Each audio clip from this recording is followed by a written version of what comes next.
దేవుని పరిశుద్ధ నామానికి మహిమ కలుగును గాక. ఇక్కడ వచ్చిన విశ్వాసులందరికీ ప్రభు అయిన యేసు నామం పేట శుభవందనాలు. యూట్యూబ్ ఛానల్ చూస్తున్నాం, మీకు కూడా ప్రభు పేట వందనాలు తెలుపుతున్నాం. ఈరోజు మనము దేవుని గురించి కొన్ని విషయాలు మనం తెలుసుకుందాం. చివరిగా యేసుక్రీస్తు మరి ఈ లోకానికి ఎందుకు వచ్చాడు, ఏ విధంగా వచ్చాడు, దేనికోసం వచ్చాడు, లేఖనముల ద్వారా అన్నీ మనం తెలుసుకుందాం. చివరిగా కొన్ని మాటలు మనం తెలుసుకుని ఈ కార్యక్రమం ముగించుకుందాం. మొట్టమొదటిగా దేవుడు ఈ లోకానికి వచ్చాడు కదా, తండ్రి అయిన దేవుడు ఈ లోకాన్ని పంపించాడు అని అనేక విషయాలు మనం తెలుసుకున్నాం, కారణం కూడా తెలుసుకున్నాం. అదేవిధంగా దేవుడు మనకి దేని నిమిత్తము వచ్చాడు, ఒక కారణం ఉంటుంది కదమ్మా, ప్రతిదానికి ఒక కారణం ఉంటుంది కదా, కారణం ఉంటుంది.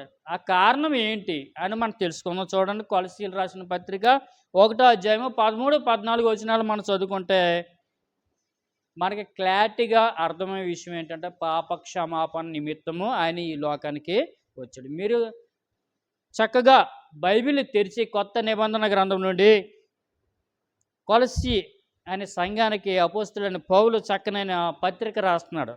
ఆ పత్రికలో కొన్ని విషయాలు ఆయన పొందుపరిచాడు. ఆ విషయం ఏంటంటే 1వ అధ్యాయము 13 వచనం మనం చదువుకుంటే, స్పీడ్గా చదవాలి, మీరు చదివితే చక్కగా ఆలకించేవాళ్ళు. మనలను అంధకార సంబంధమైన విడుదల చేసి తాను ప్రేమించిన తన కుమారుని యొక్క రాజ్య నివాసులుగా చేసిన. మనం అందరము కూడగట్టుకుని ఎక్కడికి వెళ్ళిపోతున్నాండి, నరకలోకానికి వెళ్ళిపోతున్నాం. కాబట్టి అంధకార సంబంధమైన వారితోటి, తిరగబడిన దూతలతోటి, దేవుడికి వ్యతిరేకంగా ఉన్న దూతలతోటి మనం అందరం కలిసి నరకలోకానికి, దేవుడు సిద్ధపరిచిన లోకానికి వెళ్ళిపోతున్నాం. కాబట్టి దేవుడు అలాంటి అంధకార సంబంధం నుండి మనల్ని విడిపించి తన రాజ్యంలో, తన లోకములో మనం ఉంచడానికి ఆయన ఈ లోకంలోనికి ప్రభు అయిన దేవుడు పంపించాడు అనేసి మనం స్పష్టంగా ఈ విషయం తెలుసుకున్నాం. ఎందుకంటే మనం అందరము పాపం చేసి దేవుడు అనుగ్రహించిన మహిమను మనం పొందుకోలేకపోతున్నాం. గత వారాల్లో మీకు చెప్పిన యూట్యూబ్ ఛానల్ చూస్తున్నాం ప్రతి ఒక్కరు ఏంటంటే మనం కొన్ని విషయాలు తెలుసుకున్నాం. ఎందుకంటే దేవుడికి మనకు అడ్డుగా ఏముందండి, పాపం అడ్డుగా ఉందండి. దాన్ని ఛేదించడానికి యేసుక్రీస్తు ఈ లోకంలో వచ్చాడు అనేసి మనం కొన్ని విషయాలు తెలుసుకున్నాం. అదేవిధంగా ఈరోజు అయితే మనము ఆయన రాజ్యంలో మనల్ని ప్రవేశపెట్టడానికి, ఆయన రాజ్యంలో మనం ఉంచడానికి దేవుడు తన ప్రణాళిక చెప్పిన ఈ లోకంలోనికి వచ్చాడు. తర్వాత చదవండి. ఆ కుమారుని యందు మనకు విమోచన ఉంది. ఏముందండి? ఆ కుమారుని యందు మనకే విమోచన. అనగా విమోచన అంటే ఏంటండి? పాప క్షమాపణ. విమోచన అంటే విడుదల. ఏంటమ్మా? విడుదల చేస్తున్నాడంటే దేని నుండి? పాప క్షమాపణ. పాపం నుండి మనల్ని క్షమించి మన విడుదల చేసి తన రాజ్యంలో మనల్ని స్వతంత్రులుగా చేయడానికి, తన బిడ్డలుగా చేయడానికి, దత్తపుత్రులుగా మనం చేసుకోవడానికి ఆయన ఏం చేశాడంటే ఈ లోకంలోకి వచ్చి మనల్ని విడుదల చేసాడని చక్కగా ఈ వాక్యం ద్వారా మనము తెలుసుకున్నాం. ఎందుకంటే దేవుని గొప్పతనం ఏమైనా ఉందమ్మా? యేసుక్రీస్తు గొప్పతనం ఏమైనా ఉందా? ఏమైనా ఉందా మనం తెలుసుకుందాం. మొదటి తిమోతికి రాసిన పత్రిక. తిమోతి అనే ఒక పరిచారకునికి, శిష్యునికి అపోస్తులైన పౌలు ఒక పత్రిక రాస్తున్నాడు. మొదటి పత్రిక రాస్తున్నాడు. ఏంటంటే 3వ అధ్యాయము 16 వచనము మనం చదువుకుంటే చక్కనైన మాట ఇక్కడ దేవుడు మనకి పొందుపరిచాడు. ఏంటి చదవండి. నిరేక్షేపముగా దైవ భక్తిని గూర్చిన మర్మము గొప్పదై ఉన్నది. ఒక మర్మం ఉంది, దేవుని గూర్చిన మర్మము, దేవుడు ఏర్పరిచిన మర్మము, ఒక మర్మం ఉన్నది. ఆ మర్మం ఏంటి? మర్మం అంటే ఏంటమ్మా? రహస్యం. ఎవరన్నా ఒక ఏదన్నా దాస్తే మనం ఏమైనా కనుగొనగలవా? కనుగొనలేవు, అంతే కదమ్మా. ఒకళ్ళు ఏదన్నా దాచారనుకో, దాన్ని మనం కనుగొనగలగా? కనుగొలేము. లేదా ఒక సెల్ ఫోన్లో లాక్ వేసారనుకోండి, లాక్ మనం తీయగలమా? ఎలాగ ముగ్గులేస్తారు కదా, అది మనం తీయలేము, వాళ్ళకి తెలుస్తుంది. కానీ ఆ మర్మము దేవుడు మనకి బయలుపరుస్తున్నాడు. ఏంటని చదవండమ్మా. అది ఆయన శరీరుడిగా ప్రత్యక్షుడైనట. ప్రత్యక్షం అంటే టెంగమని మన సినిమాల్లో చూస్తాం కదా మన సినిమాలో పాత సినిమాలు చూసేవాళ్ళం. అప్పుడు ఏంటండి ఒకసారి ప్రార్థన, దేవుడికి ప్రార్థన, ఉన్నావా అన్న వెంటనే దేవుడు ఏం చేయాలి, టాంగమని ప్రత్యక్షం అయిపోయి ఉన్నాను అని చెప్పేసి అంటాడు. ఆ విధంగా ఒకసారి దేవుడు ప్రత్యక్షం అయిపోయాడు అనుకోండి, ఎవరన్నా నమ్ముతారా దేవుడిని? నమ్మరు. నమ్మేవాళ్ళు నమ్ముతారో, కొంతమంది నమ్మరు. ఆత్మ విషయమున నీతిపరుడై, మళ్ళీ చదవండి, ఫస్ట్ నుండి చదవండి. నిరీక్షేపముగా దైవభక్తిని గూర్చిన మర్మము గొప్పదై ఉన్నది. చాలా గొప్పదంట మర్మము. ఆ గొప్పదైన మర్మం ఏంటని చూసుకుంటే, ఆయన శరీరుడిగా ప్రత్యక్షుడాయన. ఏంటంటే శరీరుడి కింద శరీరం ఏర్పరుచుకుని మనకి కనపడేలాగా ఆయన ప్రత్యక్షం అవుతున్నాడు. అంతేగాని శరీరం అంటే కనపడుతుంది, ఆత్మ అంటే కనపడుతుందా? మనకి ఎవరికీ కనపడదు ఆత్మ. గాలి కనపడుతుందంటే గాలి కనపడదు. అదేవిధంగా ఏమైనా వాయువులు కనపడుతుంటే కొన్ని వాయువులు కనపడితే కొన్ని కనపడవు. ఈ విధంగా చూసుకుంటే దేవుడు ఆత్మస్వరూపిగా ఉండడానికి మనకు కనపడ్డు కాబట్టి ఆయన శరీరం ఏర్పరచుకుని ఈ లోకంలోనికి వచ్చాడు. తర్వాత ఆత్మ విషయంలో చూసుకుంటే, శారీరకంగా చూసుకుంటే ఆయన మానవ రూపం వేసుకుని వచ్చాడు. ఆత్మీయంగా చూసుకుంటే ఆయన నీతిపరుడు, తీర్పు నొందాడు. ఎవరి చేత? దేవుడి చేత తీర్పు నొందాడు. ఆయన నీతిపరుడు. ఎవరండి? దేవుడు. నీతిమంతుడే కదా. నీతిమంతుడు కాబట్టి ఆయన నీతిని అనుసరించి ఈ లోకానికి వచ్చాడు. నీతిగా బతికాడు. చెడ్డ మార్గాలు ఏమీ అనుసరించలేదు. కొంతమంది వేరే వేరేగా యేసుక్రీస్తుని దేవాది దేవుడికి పేర్లు పెడుతున్నారు. దేవునికి పేర్లు పెడితే ఈ జన్మలో కదా ఏ జన్మలో కూడా పాపక్షమాపణ లేదు. ఆత్మైన దేవుడికి పరిశుద్ధాత్మ కానీ శంకించారనుకోండి, దేవుని యేసుక్రీస్తుని తిట్టిన ఏమండండి, పాపక్షమాపణ ఉంది. ఎంత ఘోర పాపనైనా నేను క్షమిస్తానని దేవాది దేవుడు చెప్పాడు. కానీ ఆత్మైన దేవుడిని మనం కానీ శంకించామనుకోండి, ఈ జన్మలో కదా ఏ జన్మలో కూడా పాపక్షమాపణ మనకు లేదు. జాగ్రత్త. వీక్షకులారు వీక్షకులారు మీరు వింటున్నారు కదా, మీరు ఇష్టం వచ్చినట్టు కామెంట్లు పెట్టమంటే ఏదో బూతులు ఆడేసి బూతులు రాస్తున్నారు. అందులో జ్ఞానం ఉండాలి. ఒక నా లక్షణం తెలు కదా, మీ లక్షణం తెలిసిపోతుంది అక్కడ. అనేక మంది, కొన్ని వందల మంది, వేల మంది చూస్తారు అక్కడ. కొన్ని వేల మందిని చదువుతారు. నీ పేరు, నీ కులం, నీ గోత్రం అన్నీ అందులో ఉంటుంది.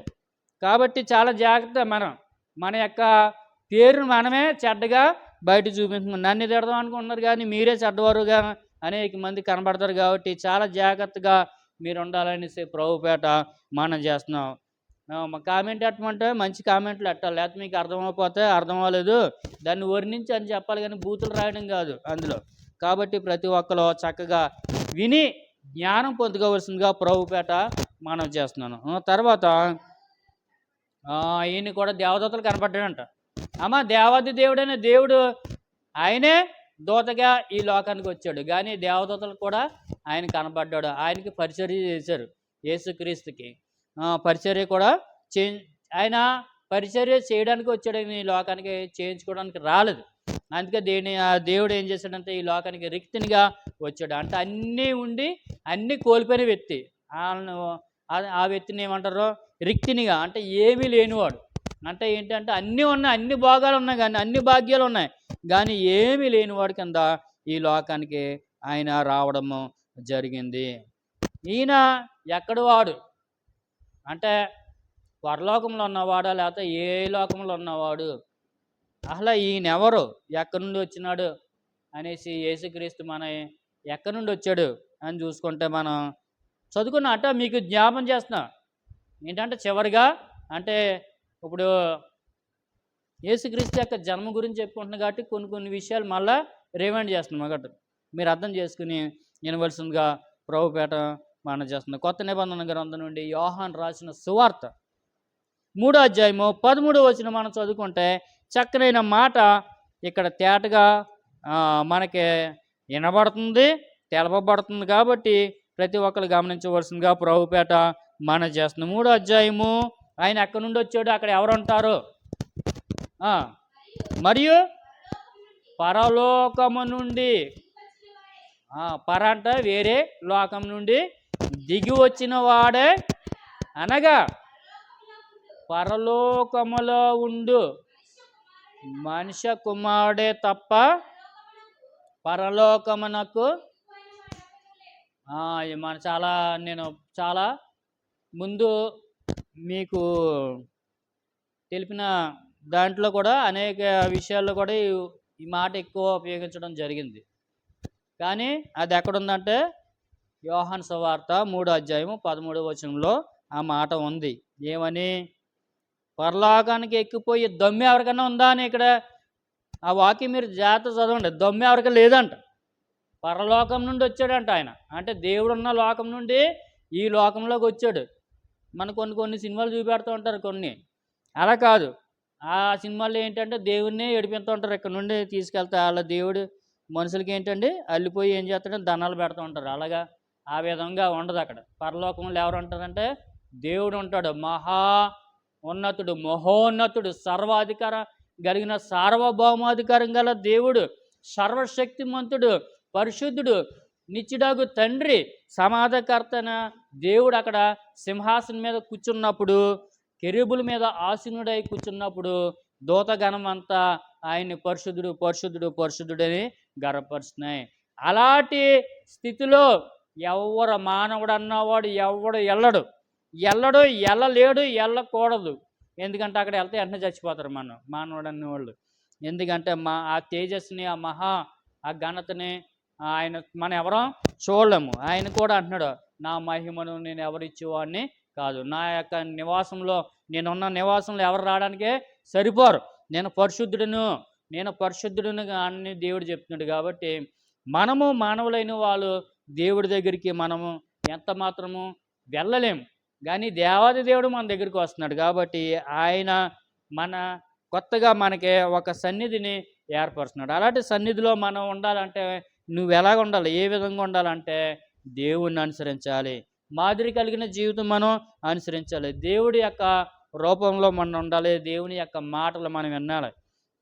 మన ఇష్టం వచ్చినట్టు మిగతా వాళ్ళందరూ లోకువే కదా, మిగతా వాళ్ళు ఏమైనా పడిపోతారు కదా, నేను జ్ఞానవంతుని, నేను చాలా చదివాను, నాకు అన్ని విషయాలు తెలుసు అని అజ్ఞానుల కింద ఉండి ఇష్టం వచ్చినట్టు మాట్లాడడానికి మీకు అర్హత లేదు. ఎందుకంటే దేవుడు పరిశుద్ధుడు. మీరంటా అనొచ్చు, అన్నీ లేఖనములో లిఖితం అవుతాయి. దేవుడు అడుగుతాడు, మేము అడగపోయినా ఎవరు అడుగుతాడు, మేము అడడానికి సరిపోవు నిన్ను. ఎందుకంటే నువ్వు జ్ఞానవంతుడు, నువ్వెంతో చదువుకున్నవాడు, మహోన్నతుడు, సర్వాధికారము కలిగిన వాడు. కానీ మేము ఈ లోకంలో మేము అడగలేము. కానీ దేవుని యొక్క లోకంలో నువ్వు వెళ్ళినప్పుడు దేవుడి ఎదుటిగా ప్రతి మానవుడు ఆయన ఎదుటిగా మోకాలు ఉనాలి.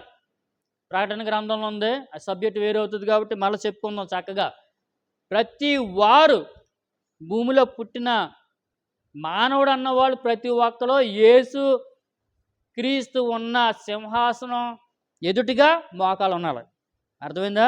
ఆడెవడన్నా సరే, ఎంత వస్తుందని సరే, నువ్వే పేర్లాడుతున్నావు కదా, నువ్వు కూడా మోకాలు వేయాలి.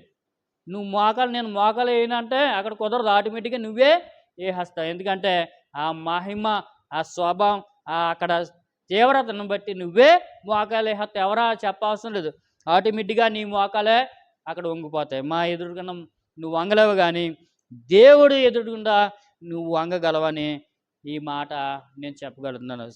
అయిపోయిందమ్మా అది. ఏమంటున్నాడంటే ఎక్కడికి ఏంటి దేవుడు ఉన్న ప్రదేశానికి ఎక్కగలవాడు ఎవడో, దమ్మున్న మొగుడు ఎవడో, మనుష్య కుమారుడు తప్ప. అంటే దేవుని యొక్క కుమారుడు తప్పించి ఎవరు పరలోక రాజ్యానికి వెళ్ళడానికి దమ్ము, సక్త, ఇంకోటి ఏంటంటే చాలా చెప్పుకోవచ్చు, ఎవరికి లేదు. చాలమ్మా, చాలు.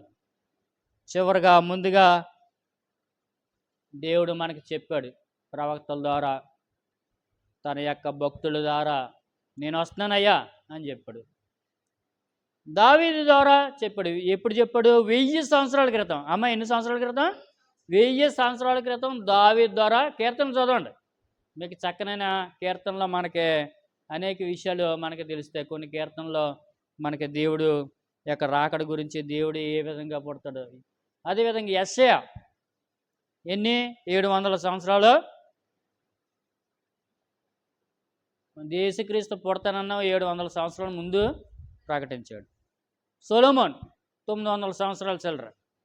ఈ విధంగా 400 సంవత్సరాలు మలాకి, యేసుక్రీస్తుకి మలాకి మధ్యన 400 సంవత్సరాలు గ్యాప్ ఉంది. ఎవరితోటి మాట్లాడలేదంట దేవుడు. ఏ ప్రవచనం చెప్పలేదు, ఎవరితోటి మాట్లాడలేదు, సైలెంట్గా ఉన్నాడు దేవుడు. అందుకే చూడండి, మలాకి నుండి మత్తయి మధ్యలో, యేసుక్రీస్తు మధ్యలో 400 సంవత్సరాలు దేవుడు మంచి పీరియడ్ పెట్టాడు. అంటే కామ్ ఏంటంటే ఇంకేం లేదు, ఎవరితోటి మాట్లాడలేదు, ఎవరికి ఏం ప్రకటించలేదు దేవుడు. ఈ దేవుడు గురించి ప్రకటించబడిన విషయాల గురించి మనం తెలుసుకుని చూడు. రోమీలు రాసిన పత్రిక 1వ అధ్యాయము 2 నుండి 7 వరకు. అంటే అక్కడ చదవండి, ఫస్ట్ నుండి. వాగ్దానం చేశాడు, ప్రవక్తల ద్వారా వాగ్దానం చేశాడు దేవుడు.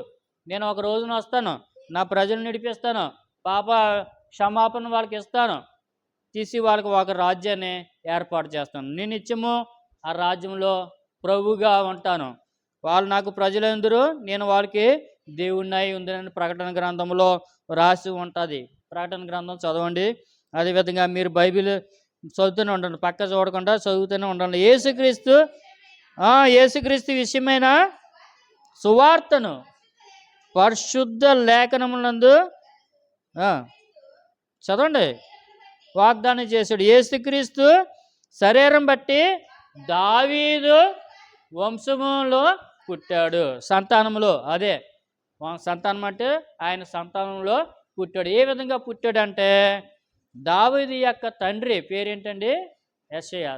ఆయన యొక్క తాత అలాగే ఏంటండి, ఎవరండి?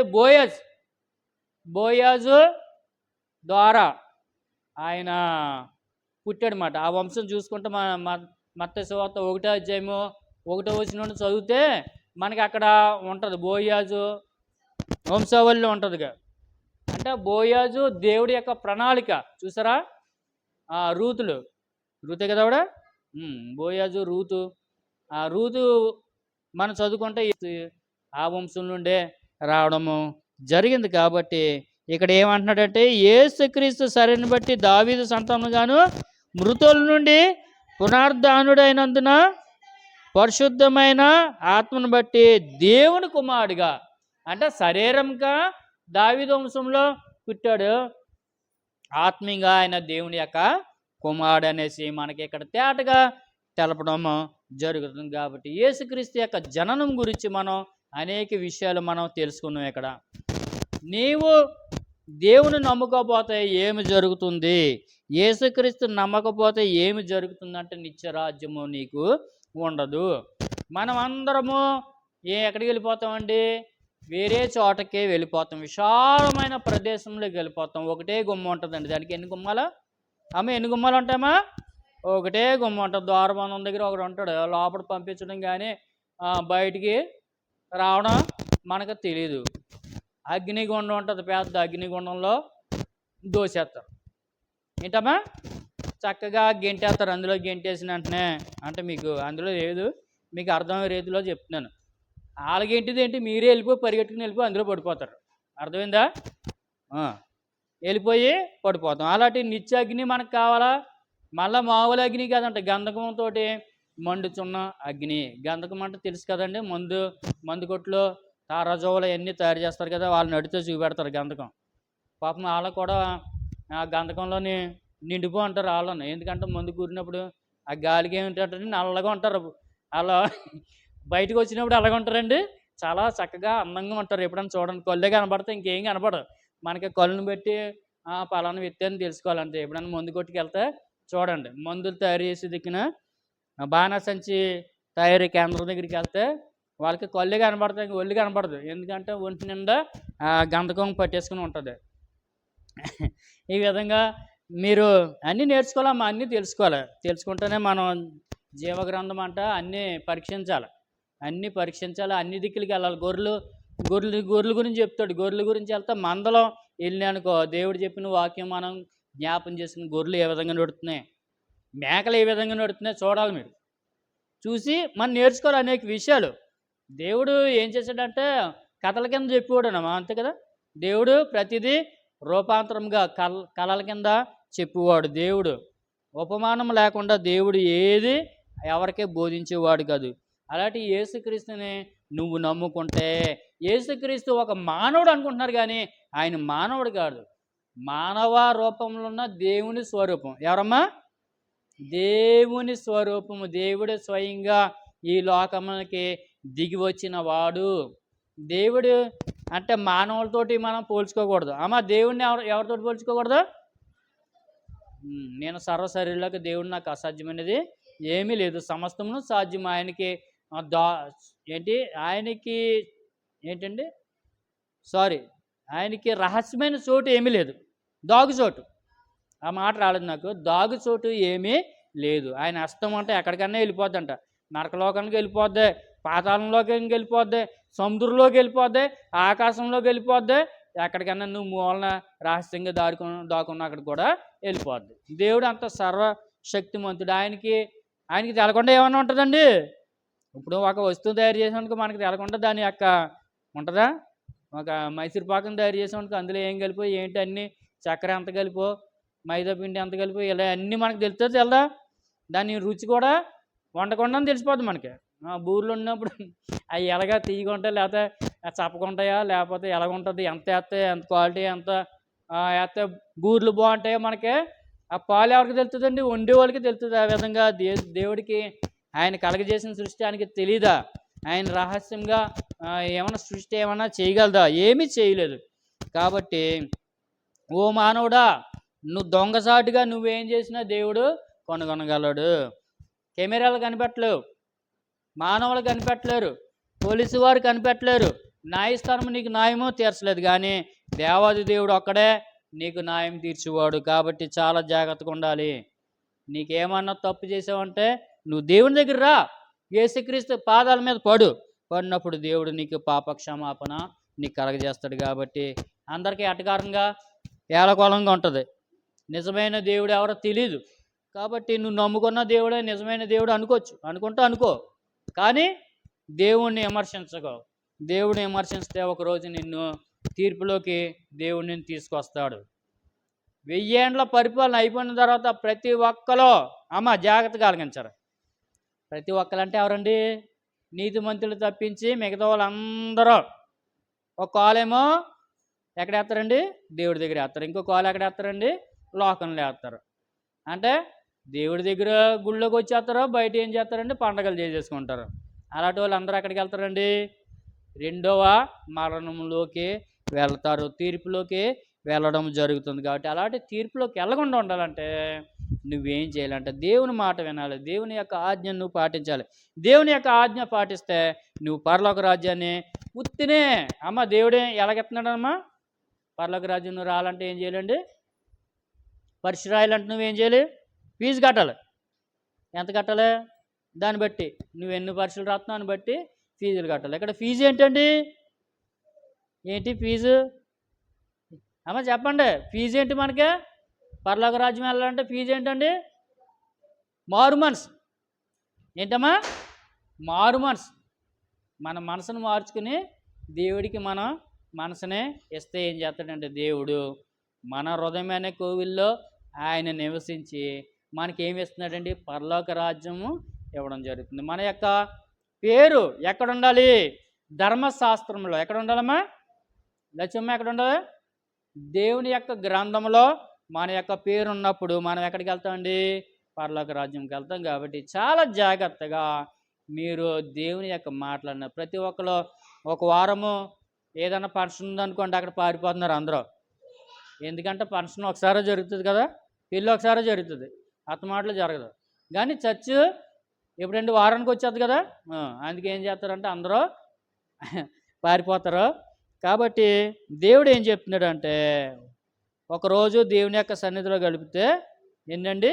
1000 దినాలతోటి సమానం అనేసి దేవుని యొక్క వాక్యంలో ఉంది. కాబట్టి గమనించి ప్రతి ఒక్కరు దేవుని మాట విని దేవుని చిత్తానుసారంగా నడవలసిందిగా ప్రభుపేట మనం చేస్తున్నాం. దేవుడి పరిశుద్ధమైన వాక్యం మన వెనుకల్లో బహుగా దీవించి ఆశీర్వదించును గాక. ఆమేన్.